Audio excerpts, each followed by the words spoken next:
gran capítulo de farmacología cardiovascular. Y yo lo he dividido así, ¿no? De color verde, los antihipertensivos, de color morado, los inotrópicos, que son los que vamos a ver el día de hoy. Cada grupo de medicamentos tiene un objetivo.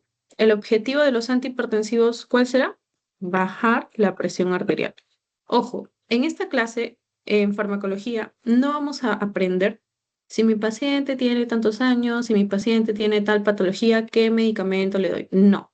Lo que vamos a aprender hoy, ni tampoco vamos a aprender las dosis, o sea, de darle 20 miligramos por kilogramo, no. Lo que hoy día vamos a aprender es, en farmacología, el mecanismo de acción de los medicamentos, ¿ok? ¿Cómo ejercen su efecto? Ahora, cuando ejercen su efecto, ¿todos los efectos que ejercen son buenos o tienen efectos adversos? O sea, efectos que no son deseables en la persona. ¿Ya? Tanto para los antihipertensivos como los inotrópicos. Ahora, los inotrópicos tienen la función de estimular el inotropismo, ¿ok? Inotrópicos tienen que ver con la contractibilidad. Inotropismo quiere decir contractibilidad. Entonces, vamos a comenzar con los antihipertensivos. Dentro de los medicamentos que bajan la presión, hay muchos grupos. Es como que yo diga,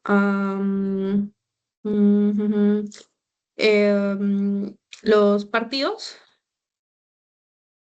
oh, no, perdón, las barras de los equipos de fútbol. ¿Qué equipos hay? Hay la U, Alianza, esto, bueno, no sé, otros equipos. Por ahí hay un rosadito, no sé cómo se llama. Ya. Entonces, la U, por ejemplo, tiene su hinchada, ¿no? Ya, pero hay una hinchada que viene, no sé, de Atevitarte. Hay otra hinchada que viene de Santa Anita, hay otra hinchada de La Victoria. Igual los de Alianza, una hinchada de tal distrito, otra hinchada del otro y así. O sea, todos tienen la finalidad de, o todos tienen el afán de animar el fútbol. Pero ¿en qué se diferencian? En que algunos son de un equipo, otros son de otro equipo y otros son de otro equipo. Y dentro de cada equipo hay varias hinchadas. Ya, eso mismo les estoy tratando de explicar ahorita. Todos estos medicamentos que les voy a presentar tienen el objetivo de ser antihipertensivos, pero dentro de ese grupo de antihipertensivos hay, o mejor dicho, dentro de todos los antihipertensivos se dividen en grupitos, ¿no? Como en tipos de barras. Los YECA, los ARA2, los inhibidores de la renina, los calcio antagonistas y ninguno más. ¿Ok? Esos son los cuatro. Uno, dos, tres, cuatro. ¿Qué son los YECAs? Los YECAs son los inhibidores de la enzima convertidora de angiotensina. Como ustedes saben, la enzima convertidora de angiotensina es esta enzima que están viendo acá, que se encuentra principalmente en pulmones y en riñones, cuya finalidad es que la angiotensina 1 se convierta en angiotensina 2. Como ustedes ya saben, este sistema, ¿no? Que es un sistema llamado sistema renina-angiotensina-aldosterona, es como un sistema de postas. Así como cuando en el colegio hacían correr a la personita 1, entregarle la posta a la personita 2 y entregarle la posta a la personita 3 y, uy, ganábamos. Igual, este sistema es como un sistema de postas en el que primero la renina se secreta por el riñón. Esa renina del riñón activa a una enzima que se llama angiotensinógeno. La activa en angiotensina 1. La angiotensina 1 luego se convierte en angiotensina 2 por la enzima convertidora de angiotensina. Y esa angiotensina 2, como ven acá, tiene múltiples efectos en diferentes órganos. Por ejemplo, acá vemos que tiene un efecto a nivel del hipotálamo para estimular la secreción de la hormona antidiurética. Como es antidiurética, eso quiere decir que va a inhibir la diuresis. Si inhibo la diuresis, o sea, si no orino, todo ese líquido que debería salir en la orina se guarda en mi sangre y eso hace que aumente la presión arterial. Luego, también como su nombre dice, angio viene de vaso sanguíneo, tensina viene de tensión, presión. Su función es aumentar la presión arterial aumentando la vasoconstricción. También actúa en las glándulas suprarrenales para decirle que secreta aldosterona. Daniela y Joe, ¿alguno sabe en qué capa o en qué parte de la glándula suprarrenal se secreta aldosterona?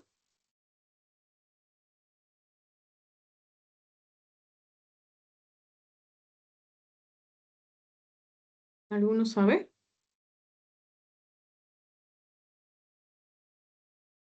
Creo que por ahí se conectó Ángela. ¿Alguno sabe en qué capa de la glándula suprarrenal se secreta la aldosterona?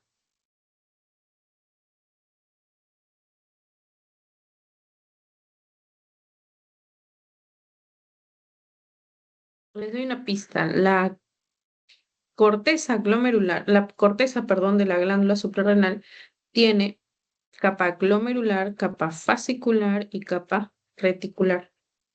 ¿En qué capa se sintetiza la aldosterona a partir de la angiotensina 2? Por favor, escríbanlo en el chat. Muy bien. En la capa glomerulosa, bueno, yo la conozco como glomerular. Ahí se sintetiza la aldosterona. ¿Ya? La aldosterona es un mineralocorticoide. Para que se puedan acordar fácilmente, porque yo también tengo una memoria un poquito débil, recuerden que la corteza de la glándula suprarrenal es como quien dice eh, la manzana, la parte de la manzana, o mejor dicho, una uva, como si fuese una uva, ya la parte de la uva que es comestible. Y al centro de la uva está la pepita, o como si fuese una palta, ¿no? Lo que comemos de la palta, eso es la corteza.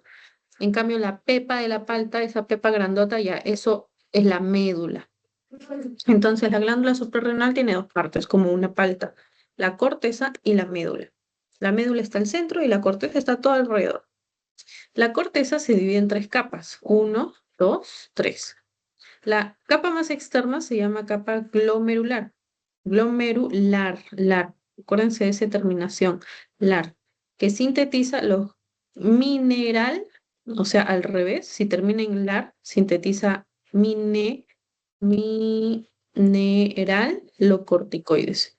Y un mineralocorticoide es la aldosterona, ¿ya? La capa fascicular, se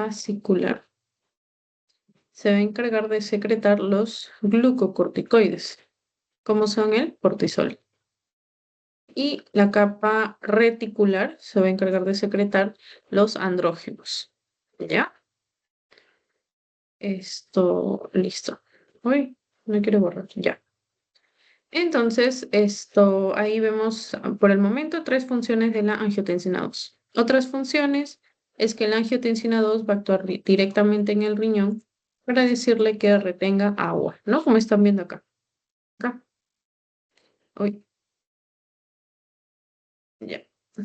Y otra función es activar al sistema nervioso simpático, ¿no? Porque el sistema nervioso simpático aumenta la frecuencia cardíaca, aumenta la vasoconstricción, aumenta la presión arterial, que es lo que quiere este sistema renina-angiotensina-aldosterona. Listo. Entonces, ¿cuál es la función de los inhibidores de la enzima convertidora de angiotensina? Inhibir esta enzima de manera que no se produzca angiotensina 2 a partir de la angiotensina 1. Entonces, si no se produce, no voy a tener nada de esto. O sea, al inhibir la enzima convertidora de angiotensina 1 en angiotensina 2, voy a tener menos angiotensina 2 y voy a tener más angiotensina 1, ¿no? ¿Qué me generaba la angiotensina 2? Vasoconstricción. Por lo tanto, ahora voy a tener menos vasoconstricción. Eso significa que mi resistencia vascular periférica va a estar disminuida. También, si tengo menos resistencia vascular periférica, voy a tener menos orina, ¿no? Orina termina en uria, ¿ok? Menos orina. Si tengo menos producción de orina, voy a tener mayor presión hidrostática, o sea, más presión de agua en mi sangre. ¿Ya? Ahora, en la médula suprarrenal, ¿qué va a ocurrir? Voy a tener menos aldosterona, porque la aldosterona se debía producir en presencia de la angiotensina 2, pero ahora tengo menos aldosterona. Si tengo menos aldosterona, la aldosterona debía reabsorber agua y sodio del riñón, pero como ya no hay aldosterona, menos reabsorción de sodio y agua. Si hay menos reabsorción de sodio y agua, recuerden que cuando ingresa el sodio a la sangre y a la vez ingresa el agua, tiene que salir algo de carga positiva, que es el potasio. Por lo tanto, acá voy a tener menor excreción de potasio. Y si tengo menor excreción de potasio, o sea, el potasio se queda más dentro de mi sangre, a eso se le llama hipercalemia. Si tengo más hipercalemia, tengo más despolarización de las células cardíacas. Luego, recuerden que también los YECAs están involucrados con las bradicininas, ¿ok? ¿De qué forma los YECAs están involucrados con las bradicininas? Porque recuerden que las cininas, una de ellas, las bradicininas, lo que producen es la vasodilatación. Por eso se llaman bradi de bradicardia, de aligerar el corazón, vasodilatación. Ahora, a este complejo, a este sistema renina, angiotensina, aldosterona, ¿le gustará la vasodilatación? No, porque este sistema lo que quiere es aumentar la presión arterial. Por lo tanto, este sistema lo que hace es degradar a las bradicininas, las degrada. ¿Cómo se llama esa enzima que degrada las bradicininas? Es justamente la enzima convertidora de angiotensina, también tiene esa función. Pero en este caso le estoy dando medicamentos que inhiben las ECA. Le estoy dando IECAs, inhibidores de la enzima convertidora de angiotensina. Si yo inhibo la enzima convertidora de angiotensina, voy a tener más bradicininas disponibles, perdón, porque no se van a degradar. ¿Ok? Por lo tanto, como no tengo degradación de las bradicininas, voy a tener más vasodilatación. Más vasodilatación. Y si tengo más vasodilatación, de manera refleja, mi corazón produce taquicardia. Entonces, en general, tengo mucha vasodilatación, porque no se ha producido angiotensina, que debía producir vasoconstricción, y porque hay muchas bradicininas que no se están degradando. ¿Ok? Bien. Entonces, ¿cuáles son las indicaciones y los usos de estas IECA? Una indicación es cuando yo quiera disminuir la resistencia vascular periférica, o sea, cuando quiera producir vasodilatación. En este caso, ¿cuándo yo desearía producir la vasodilatación? Cuando ocurra lo siguiente, que yo tenga una insuficiencia cardíaca crónica. Y ustedes dirán, Brigitte, ¿qué es eso? No nos has enseñado. Oye, quiero ver algo, un momento. Quiero ver mi batería. Ay, sí, está baja mi batería. Ya, ahora sí. Ya. ¿En qué momento yo voy a querer producir vasodilatación? Cuando hay una insuficiencia cardíaca crónica. ¿Por qué? Porque recuerden que en la insuficiencia cardíaca crónica lo que hay es una dificultad para inyectar la sangre. ¿Y por qué se produce esa dificultad para inyectar la sangre? Porque hay mucha presión en mi aorta o porque no está llegando bien la sangre hacia mis aurículas.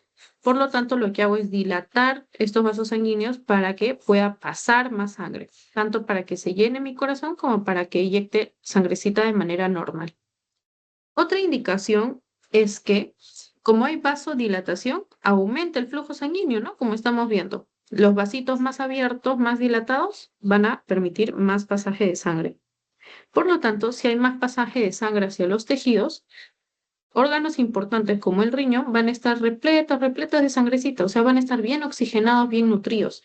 Por eso es que se usan los YECAs preferentemente en pacientes que tienen alguna nefropatía, o sea, alguna patología en el riñón. ¿Y cuál es una de las nefropatías más frecuentes? La nefropatía diabética. ¿Ok?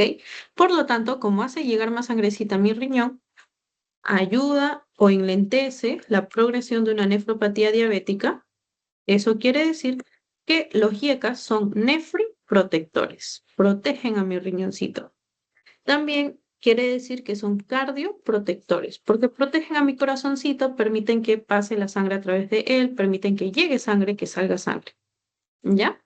Por eso se usa en pacientes que tienen hipertensión arterial, ¿no? Porque es un YECA, me va a disminuir la presión arterial, pero que además tenga una nefropatía por diabetes mellitus, ¿no? Por lo tanto, imagínate, tiene nefropatía por diabetes.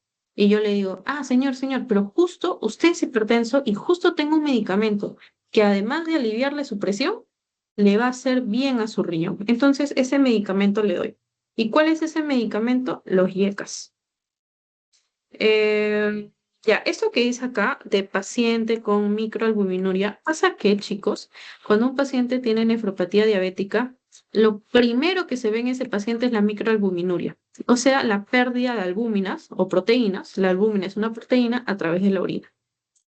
Luego, recuerden que como los vasos sanguíneos están dilatados, está llegando más sangre a mi corazón, está saliendo más sangre de mi corazón, va a aumentar la irrigación a mi mismo corazón. Sí, mi corazoncito, de lo que los vasos sanguíneos estaban todos constreñidos, ahora los vasos sanguíneos, las arterias coronarias, va a estar más dilatadas y le va a ir mejor sangrecita al corazón, por lo tanto, previene la muerte de mi corazón, o sea, los infartos. Por eso es que si un paciente acaba de tener un infarto, además es hipertenso, ¿qué medicamento le doy?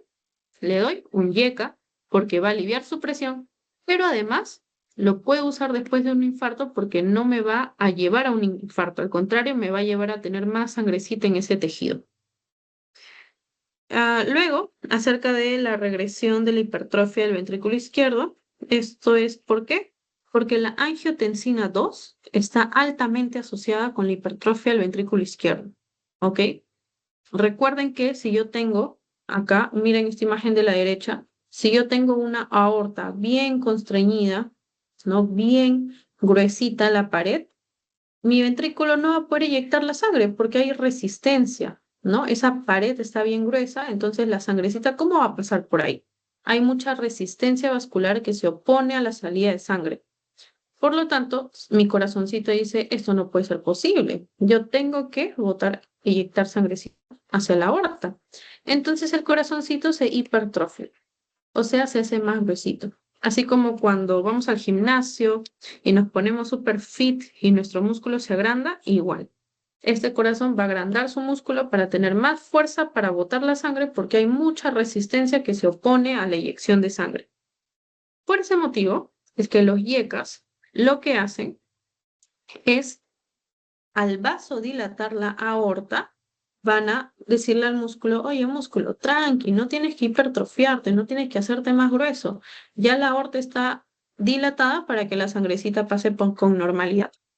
A eso se refiere que permite la regresión de la hipertrofia del ventrículo izquierdo y por lo tanto previene que se remodele el ventrículo, o sea, que se cambie el ventrículo después de un infarto de miocardio. Chicos, hasta ahí quiero saber si han entendido todo, porque eso es lo más importante de los IECAS y lo tienen que saber al revés y al derecho y en este esquema se los explico. Yo dice que sí ha entendido. Daniela, Ángela, ¿han entendido hasta ahí?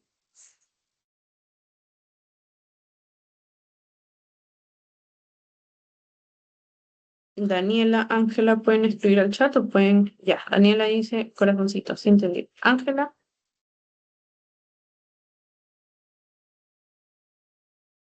la forma en la que yo les enseño, chicos, yo no les doy así full texto y les digo ya apréndanse, sino les trato de explicar con una historia, cosa que lo recuerdan para toda su vida y lo entienden bonito, ¿ya? Entonces, todo ese es el mecanismo de acción del medicamento y cuándo se usa, ¿no? Entonces, ¿a quiénes les gustan los IECAS? A los diabéticos que tienen una enfermedad renal por diabetes y a los que han tenido infartos. ¿Por qué? Porque los IECAS, al impedir que haya angiotensina 2, voy a tener más vasodilatación. Vasodilatación es igual a más sangrecita en mis arterias. Más sangrecita en mis arterias es igual a más sangrecita para mis tejidos.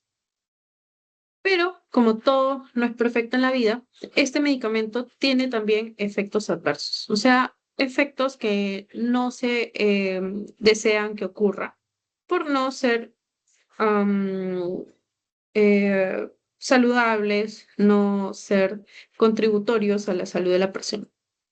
El primero es el efecto tóxico de la angiotensina 2.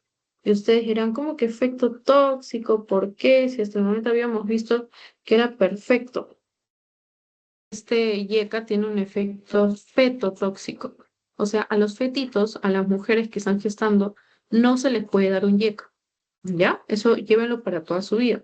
Luego no los quiero ver en el serum, no quiero ver ahí que un doctor llamado Joe Caicedo, o Daniela Ochoa o Ángela han recetado su medicamento en su pueblito muy lejano, un captopril, ¿no? Que es un yeca a una gestante.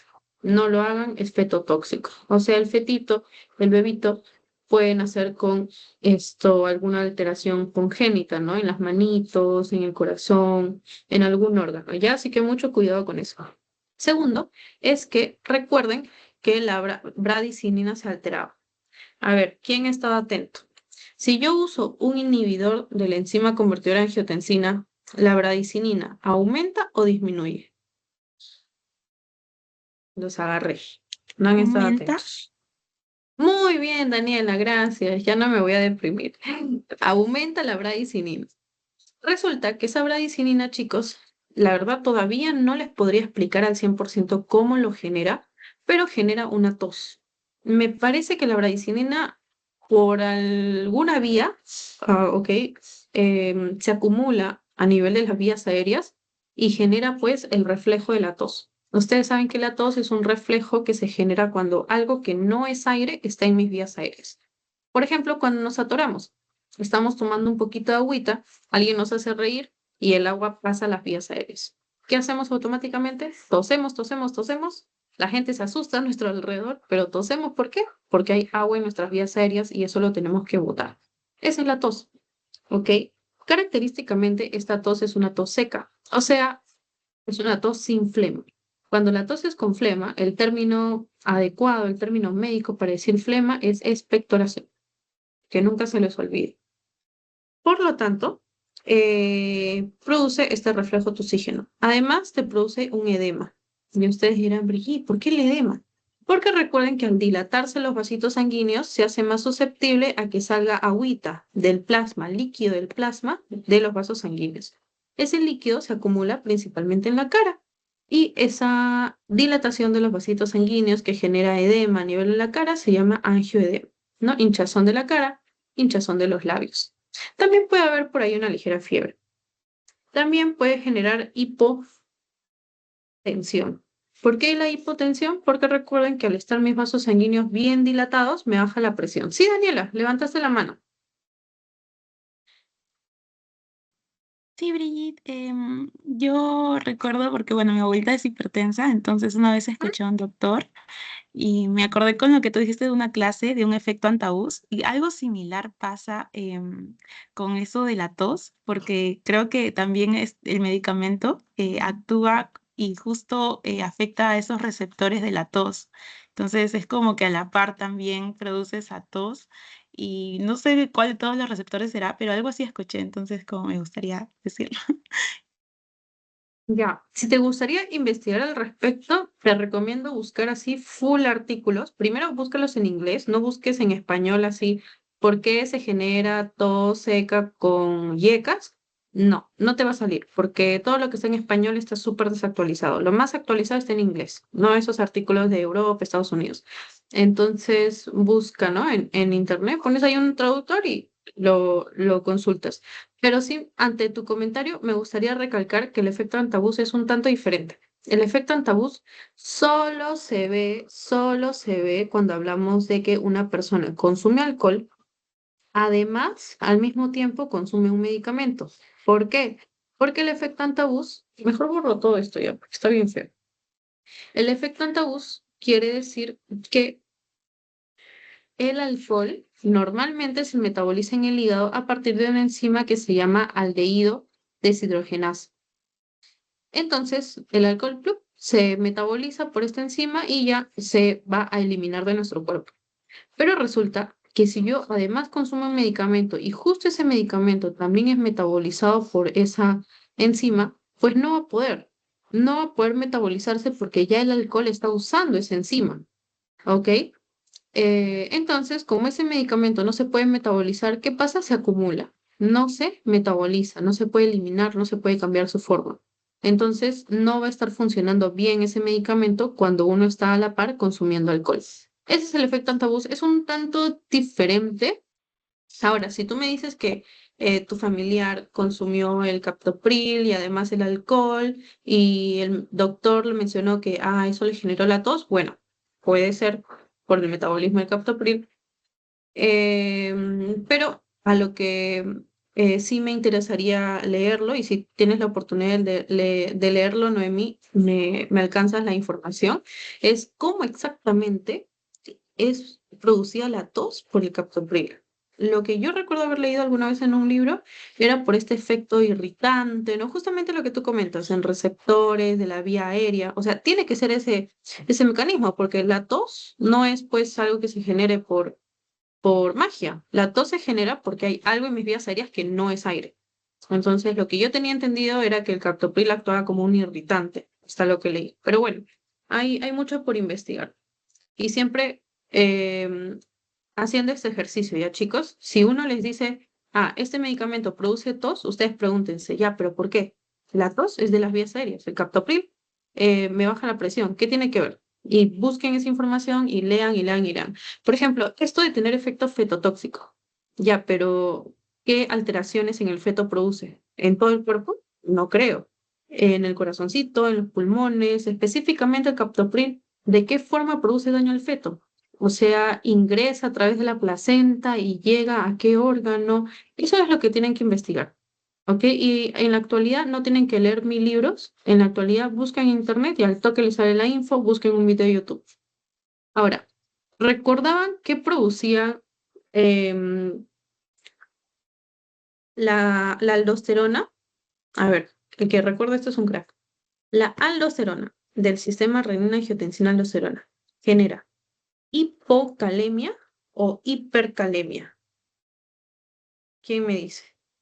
No estoy hablando de los yecas, estoy hablando de la aldosterona como tal. Cuando te absorbe sodio, te absorbe agua, te produce hipocalemia o hipercalemia.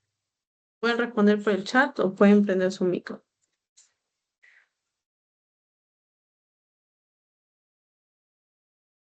Recuerden, razónenlo como yo les he contado, como una historia. Muy bien, Joe. Ya, pero nada más ahí corregir un poquito. Hipocalemia se escribe con K. ¿Ok? Hipocalemia. Muy bien. La aldosterona es del sistema renina-angiotensina-aldosterona. ¿Qué quiere? Aumentar la presión. Si yo quiero aumentar la presión, ¿cómo hago ese efecto en los riñones? Pues le digo al riñón que reabsorba agua, o sea, que el agua no lo bote a la orina, sino que lo reabsorba a la sangre, lo devuelva a la sangre y como el agua tiene carga negativa, tiene que volver a la sangre con algo con carga positiva, que es el sodio. Hasta ahí estamos perfectos, polos opuestos se atraen, se absorbió agua, pero a la par se necesita el sodio. Pero ya hay mucho sodio en la sangre, pues hay que intercambiarlo por algo que también tenga carga positiva, de manera que la sangre no esté tan positiva. Y ese es el potasio. Entonces, cuando yo reabsorbo sodio y agua por la aldosterona del sistema renina-angiotensina-aldosterona, boto potasio. O sea, produzco hipocalemia, como ya lo dijo yo. Entonces, los yecas si inhiben la enzima, si inhiben la aldosterona, si inhiben esta secreción de esta absorción de sodio y agua, porque lo que quieren es un efecto antihipertensivo, van a producir no hipocalemia, porque el potasio ya no se está excretando, sino el potasio se va a retener en la sangre. Hipercalemia por el déficit de potasio, o perdón, por el déficit de aldosterona o o hiperpotasemia. Hiperpotasemia, hipercalemia es lo mismo, ¿ok? Pero en el mundo de la medicina se le prefiere decir hipercalemia. ¿Ya? Esto, voy a borrar esto nada más porque esto, hay mucho gravato, no me gusta. Ya, ahora vamos a hablar acerca de los AINES. Y ustedes dirán, Brigitte, ¿qué rayos tienen que ver los AINES acá? Los AINES son los antiinflamatorios no esteroideos. Y yo ya les he hablado, uy, no, pero esa diapo no les puse. No les puse en el drive, pero bueno, esta es la diapo de analgésicos de los AINES, que es un súper esquema también. No es por subirme la autoestima, pero todos mis esquemas son buenazos. Ya, ya. Este es el esquema de los AINES, que ya lo vimos en la clase pasada. Los AINES son básicamente medicamentos antiinflamatorios no esteroideos que lo que buscan es actuar sobre estas enzimas, que son las enzimas COX, que lo que hacen es degradar el ácido araquidónico que proviene de los fosfolípidos de la membrana de la célula y los degrada en sustancias llamadas prostaglandinas tromboxanos, ¿ya? O prostaglandinas leucotrienos, ¿ya? Entonces, hay dos tipos de COX. Las COX-1, como quien dice, son las número uno, porque están siempre en todos lados, ¿ok? Quieras o no, siempre están las COX-1 presentes. En cambio, las COX-2, como las secundarias, por ahí las que se quedan de lado, las COX-2 no están siempre. Las COX-2 solo están cuando mi sistema inmune lo requiere. ¿Ok? Y cuando mi sistema inmune se activa, cuando mi sistema inmune requiere las COX-2, cuando hay una infección y se activa el sistema inmune. Estas COX-2 lo que promueven es la síntesis de las prostaglandinas, también llamadas prostaglandinas E2. O sea, si se dan cuenta, son las mismas prostaglandinas, el mismo nombre. La única diferencia es el efecto que van a tener. En el caso del riñón, el efecto es el mismo, ¿ok? El efecto en el riñón es la vasodilatación de la arteriola glomerular eferente. ¿Qué rayos quiere decir eso? Recuerden que el glomérulo es como un colador. Si este es como, si este es el vaso sanguíneo, está lleno de sangrecita, lleno de líquido, y esto de acá abajo es como el vaso, o mejor dicho, como el túbulo del riñón, que es como un vasito, ¿no? Como un recipiente. Imaginemos que estás colando, no sé, un jugo de manzana y acá está el recipiente abajo. ¿Ok? O un jugo de naranja arriba y abajo el recipiente, el vasito o la jarra.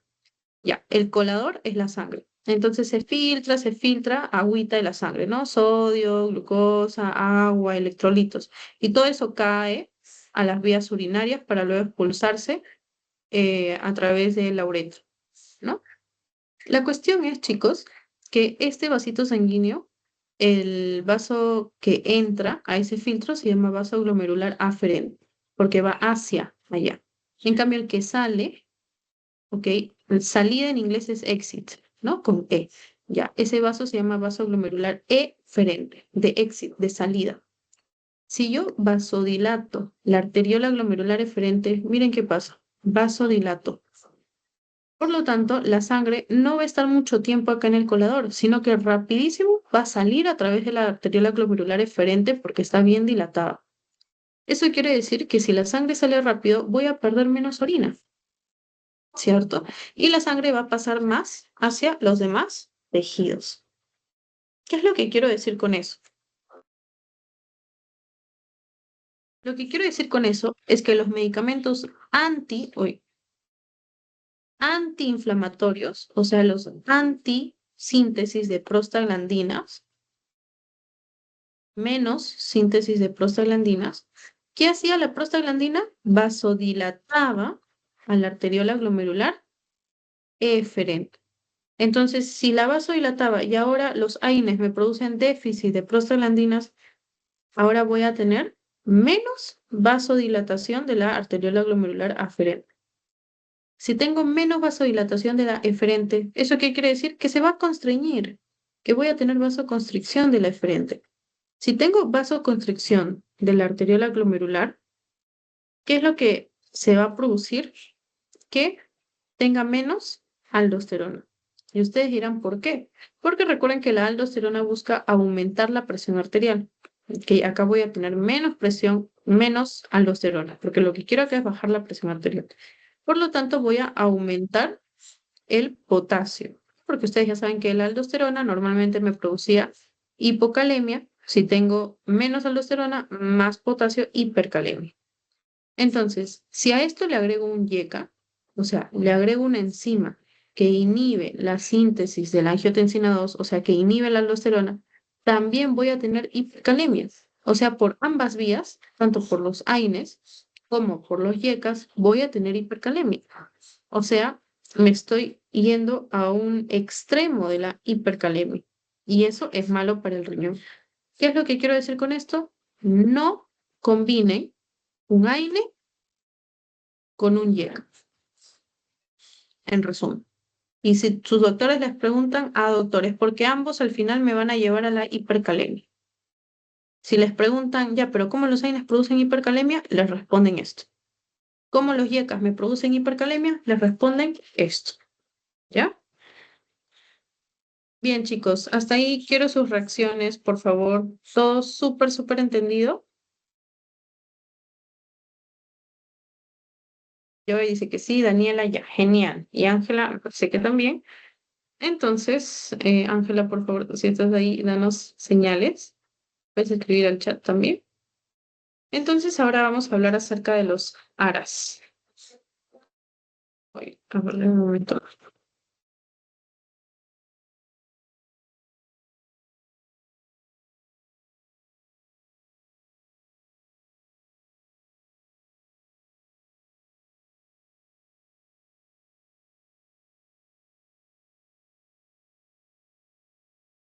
Ya. Acerca de los ARA2, tienen el mismo efecto que los YECAs. O sea, todo lo mismo. Pero, ¿cuál es la diferencia? Que los ARA2 actúan en el receptor de la angiotensina 2. O sea, la enzima convertidora está perfecta. Convierte la angiotensina 1 en la angiotensina 2. O sea, ya la angiotensina 2 está bien creída que va a aumentar la presión arterial por todos esos mecanismos. Pero ¿qué pasa? Que la antagonista del receptor de angiotensina lo que hace es agarrar al receptor de angiotensina en todos estos órganos, en el hipotálamo, en los vasos sanguíneos, en la corteza, en la capa glomerular, en el riñón, en el simpático, agarra todos esos receptores de la angiotensina y los bloquea. Entonces, puede haber mucha angiotensina 2, pero no va a ejercer efecto porque el receptor al que debería unirse está bloqueado. ¿Ya? Entonces, al final, los efectos son los mismos, pero el mecanismo es diferente. ¿Ok? Luego están los inhibidores de la renina, como el alisquireno. Estos inhibidores de la renina quiere decir que van a inhibir como dice acá, se une la renina y la inhibe, ¿no? O sea, le agarra la renina y le dice, oye, no actúes. Por lo tanto, no va a haber presencia de angiotensina 1 ni angiotensina 2. ¿Ok? Entonces, eso es lo que les quería decir. Los ARA2 terminan en artán, ¿no? ARA, artán, A-R-A, artán. En cambio, los YECAs, ay, no puedo subir,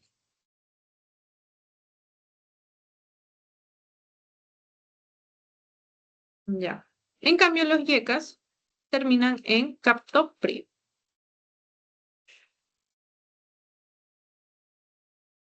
Creo que, ¿qué pasó con mi lápiz? Bueno, los YECAs terminan en captopril, ¿ya? Bien. Y ahora vamos a ir con los calcio antagonistas, que son los últimos antihipertensivos. Por favor, muy atentos, chicos, porque las preguntas de antihipertensivos que les voy a hacer, todas las respuestas están acá.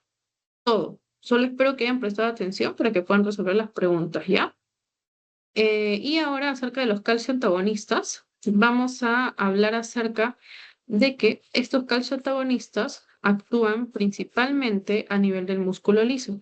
Porque recuerden que el músculo liso, también el músculo cardíaco, necesita de calcio para la contracción. Por lo tanto, los calcio antagonistas lo que hacen es inhibir la entrada de calcio a las células. Si ustedes recordarán, yo en una clase anterior, o creo que a los chicos de fisio fue, que les mencioné que si esta es una célula cardíaca, la célula cardíaca tiene como una invaginación, como una metidura.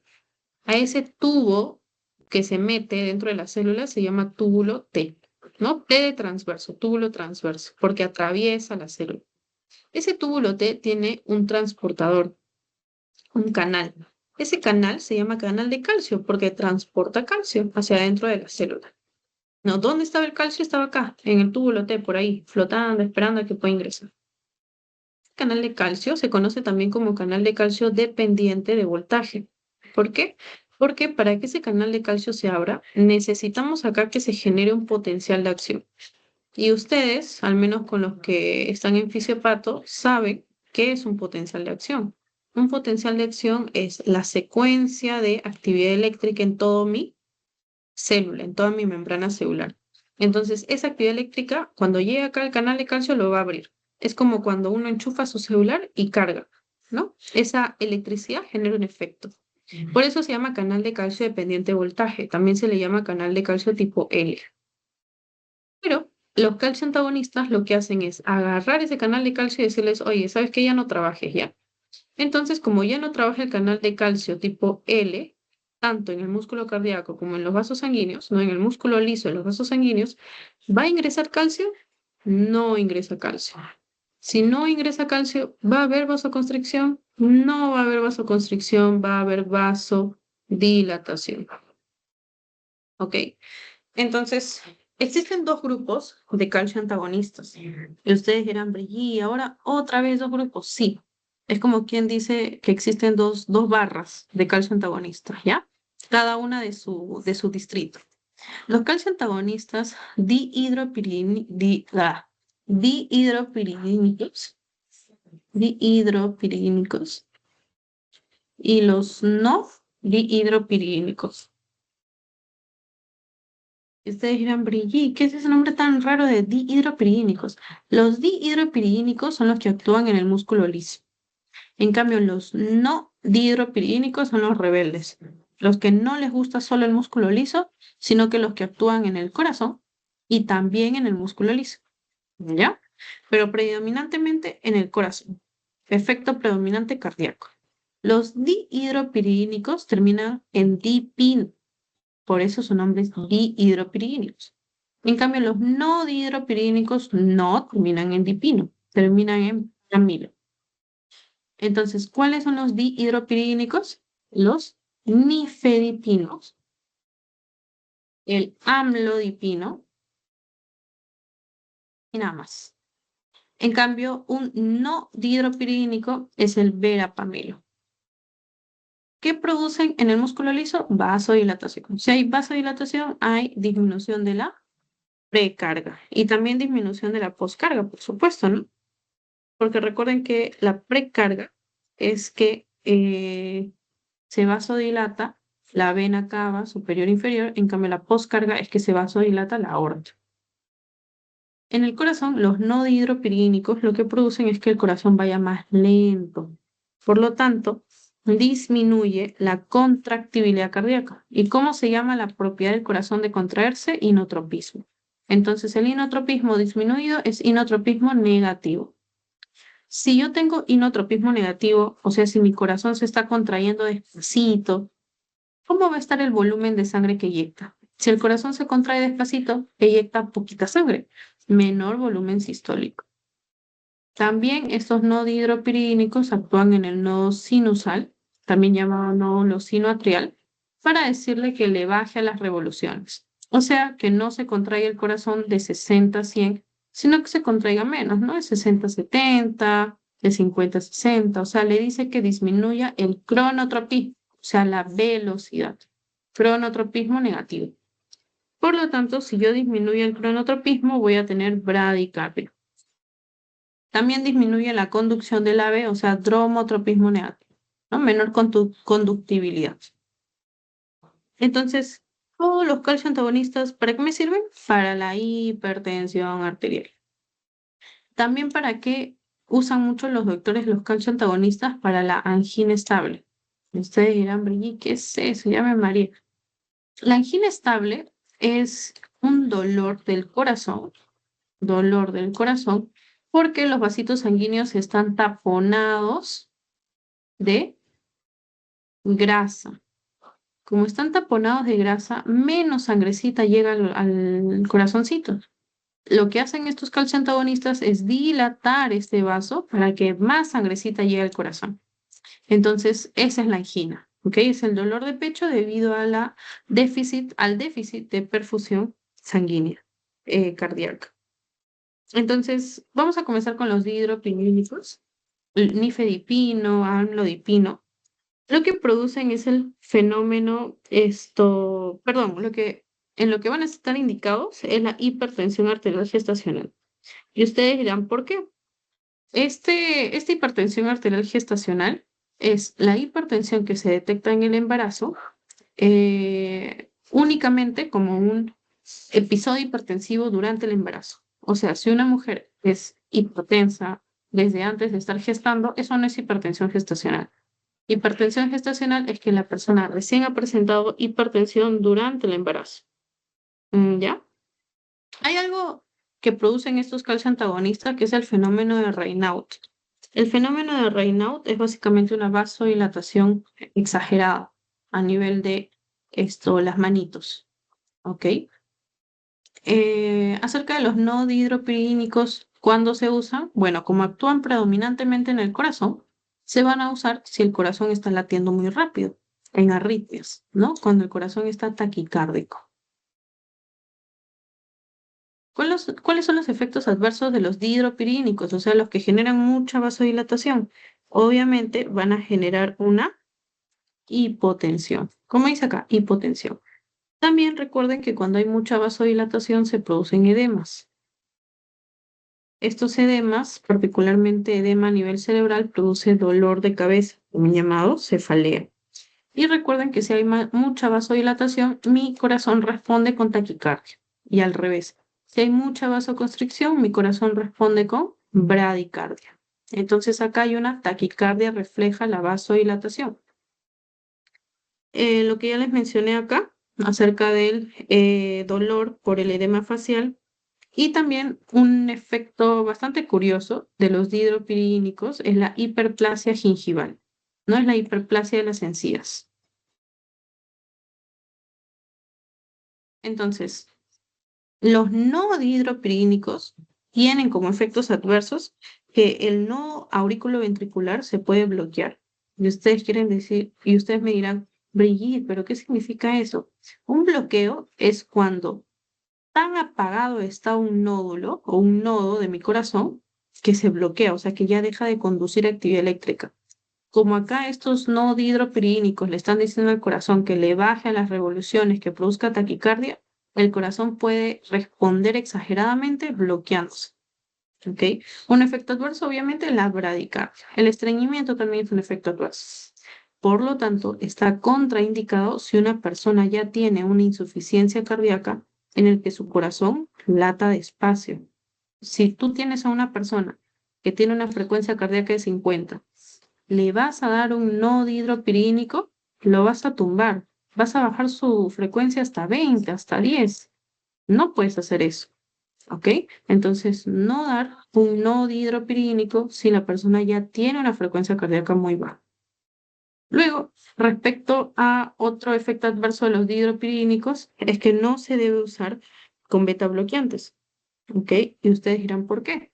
Porque recuerden que los beta bloqueantes son medicamentos que actúan sobre el corazón, específicamente el receptor beta 1. El beta 1 actúa sobre el corazón con la finalidad de estimularlo para que se contraiga más rápido, taquicardia. ¿Pero qué hace un beta bloqueante? Bloquea el receptor beta. Por lo tanto, no tengo taquicardia, tengo bradicardia. Entonces, imagínate que estás usando un dihidropirínico, produces vasodilatación, le produces hipotensión y además de la hipotensión le generas bradicardia. O sea, está con una presión de 80-40, supongamos, exagerando, y que además tiene una frecuencia cardíaca de 50. Lo vas a llevar a un shock. Esa persona se va a morir porque su presión y su frecuencia están muy bajas. Entonces, si ya vas a bajar la presión de una persona, ya no uses un beta bloqueante que te va a bajar la frecuencia. ¿Ok? No combinar dihidropirínico con beta bloqueante y no combinar una frecuencia cardíaca baja con un no dihidropirínico. No les he dicho que memoricen, les he explicado así como una historia el porqué de cada cosa. Muy bien, chicos, hasta ahí. ¿Se ha entendido todo? ¿O hay algo que deseen que aclare, que no hayan entendido bien el porqué antes de presentarles las preguntas?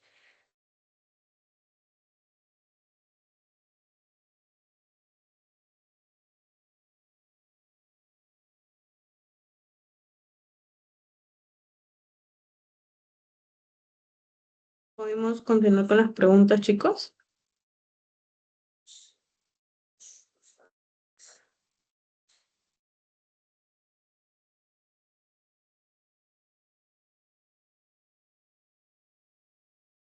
Yo dice que sí, Daniela.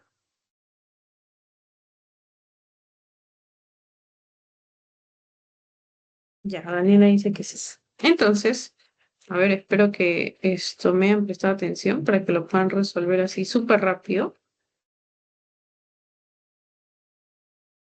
Primera pregunta.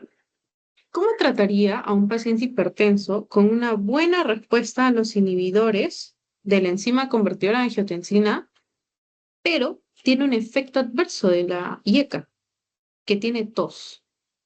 ¿Qué harías? A tu paciente le estás dando un IECA, o sea, le estás aliviando su presión arterial, sí, porque le estás dando un IECA, ¿no? Por todos estos mecanismos que tiene. Pero resulta que tu paciente desarrolló tos. Entonces, ¿qué hacemos? ¿Qué harías? ¿Por qué medicamento lo cambiarías o qué harías? ¿Agregarías un bloqueante de los canales de calcio, o sea, un calcio antagonista? ¿Continuarías con el IECA? O sea, ¿le seguirías estimulando la tos, pero le darías un tratamiento para la tos? ¿Cambiarías a un bloqueador del receptor de angiotensina? O sea, ¿darías un medicamento que tiene los mismos efectos, pero que no produce tos como los IECAs? ¿Cambiar un bloqueador beta? O sea, ¿agarrarías un medicamento que le dice al corazón que se contraiga menos para bajar la presión? ¿Cambiarías a un IECA diferente? Yo sé que quizá no tienen mucho conocimiento de los medicamentos, pero más o menos oriéntense de lo poco que saben, de lo poco que les he explicado hoy, más o menos a qué se orientarían. Toda respuesta es válida, porque ustedes todavía no saben mucho de fármaco, entonces las respuestas que me darían son sus opiniones.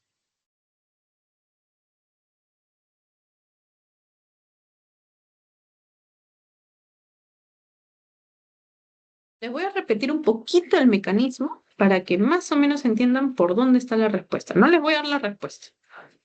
¿Quién es el responsable de la tos? La bradicinina. Ahora, ¿por qué la bradicinina está aumentada cuando uso yecas? Porque normalmente la enzima convertidora de angiotensina degrada esta bradicinina para ya no tener bradicinina y para no tener vasodilatación, sino vasoconstricción. Pero los yecas inhiben la enzima, por lo tanto, ya no tengo degradación, tengo más bradicinina, más vasodilatación y más tos. Entonces, ¿qué medicamento no inhibe la enzima, pero tiene los mismos efectos que esa yeca? A ver, alguien que preste atención.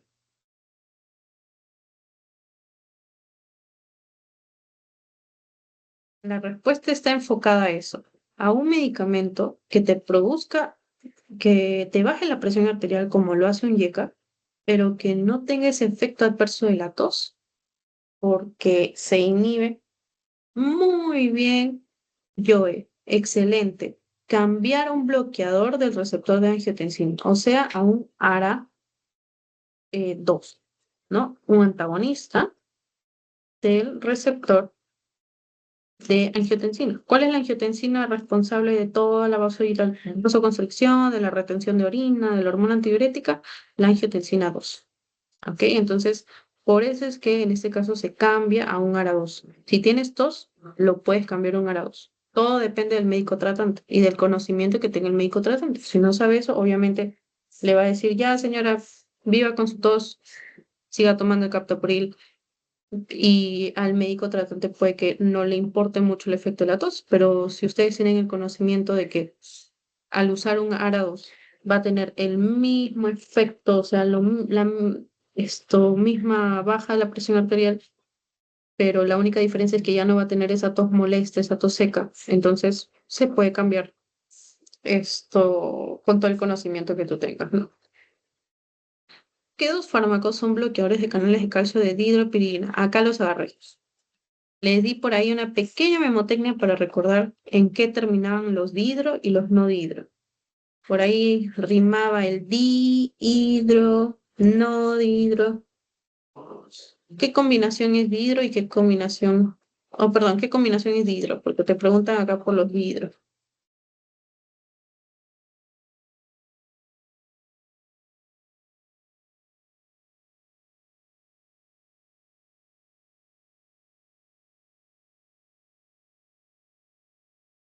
Daniela, Ángela, Joy. ¿Qué combinación es dihidro y qué combinación? Perdón, ¿qué combinación es dihidro? Nada más. O sea, ¿qué dos medicamentos son dihidropirínicos? Más o menos yo ya les dije un poco la memotecnia como para recordar qué medicamentos son dihidro. Más o menos en qué terminaban. Por ejemplo, los Terminaban yecas en terminan en... dipino. Sí, dime, Daniela. Yo recuerdo uno que, o sea, los dos creo que terminaban en dipino. Ah, La par.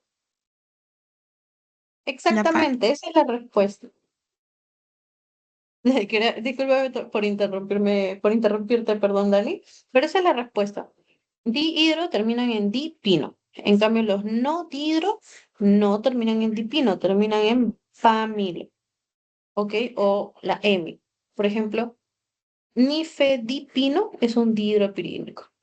Ahora, los dihidropirínicos, ¿dónde actúan, chicos?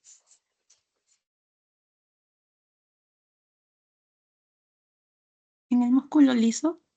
Muy bien, efecto predominante en músculo liso, en cambio los no dihidro, corazoncito, ¿no? Entonces, ¿cuál sería la combinación? Como dijeron ahí en chat, yo nifedipino y amlodipino. El diltiazem con el verapamilo son no dihidro. ¿Qué medicamento suele causar taquicardia refleja? Ajá, acá igual, chicos. Ya ustedes saben, a mí no me gusta que memoricen, yo quiero que ustedes razonen, ¿ya? Para producir taquicardia refleja, ¿cuándo mi corazón se aceleraría? ¿Qué tendría que pasar en los vasos sanguíneos? Yo ya les dije el jueguito. Si los vasos sanguíneos hacen esto, mi corazón se acelera. Si los vasos sanguíneos hacen otra cosa, mi corazón va despacio. Entonces, ¿qué medicamento hace algo con los vasos sanguíneos que me genere de manera refleja taquicardia? ¿Cuál marcarían?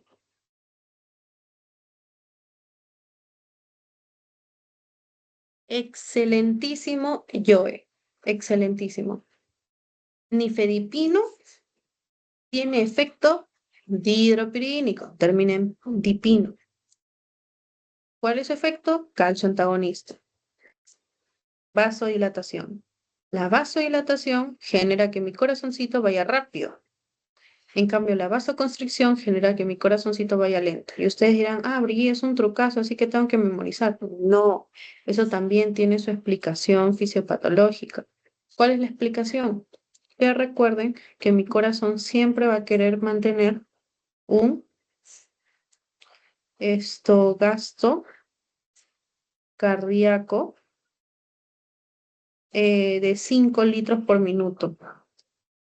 ¿Y a qué es equivalente eso? A inyectar cada contracción, inyectar 70 mililitros. Y ustedes dirán, ya, Brigitte, ¿qué tengo que ver eso? Que si mis arterias se han dilatado, eso quiere decir que van a tener más sangre. No van a tener 70 mililitros, pueden tener más, 80, 90. Entonces, si mi arteria ya tiene muchos mililitros de sangre, en un minuto voy a tener que contraerme 100, 200 latidos por minuto. No, me contraigo simplemente 70 latidos por minuto, 60 latidos por minuto, porque ya hay mucha sangre.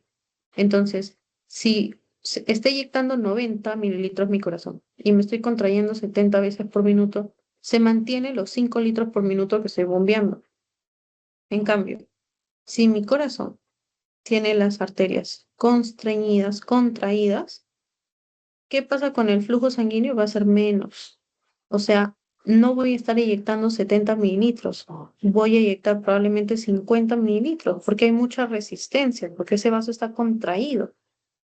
Entonces, ¿mi corazón qué hace? Ajá, tengo que contraerme más y más rápido para que en un minuto esos 50 se hayan expulsado más de 100 veces, más de 100 latidos por minuto, para alcanzar los 5 litros por minuto. Entonces, hay taquicardia refleja, perdón, taquicardia refleja, perdón, acá, taquicardia refleja cuando hay vasoconstricción, lapsus. Taquicardia refleja cuando hay vasodilatación. En cambio, bradicardia cuando hay vasoconstricción. Ok, un lapsus. Ya. Luego, ¿cuáles son los dos bloqueadores de los canales de calcio no dihidropirínicos? ¿Cuáles serían, chicos? O ya se olvidaron.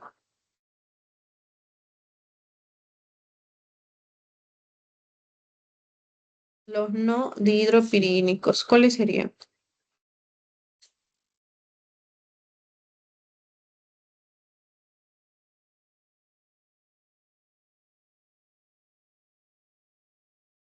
Exactamente, verapamil y deltacén. Muy bien.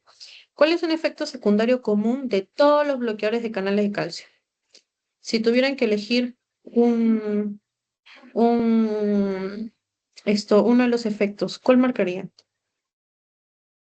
El bloqueador de canal de calcio que te produce muy bien el mareo, porque el angioedema es de los IECAS, hipertensión no, porque son antihipertensivos, vasoespasmos no, porque no son vasoconstrictores, son vasodilatadores. ¿Qué medicamento suele causar taquicardia refleja? Bueno, es la misma pregunta, ¿no? Nifedipino. ¿Qué medicamento es menos probable que cause taquicardia refleja? Menos probable los no dihidropirínicos, ¿no? Porque los no dihidropirínicos actúan directamente en el corazón. Y al corazón, ¿qué le dicen? Que vaya lento. O sea, al corazón se le dice que vaya lento. ¿Va a tener taquicardia? No.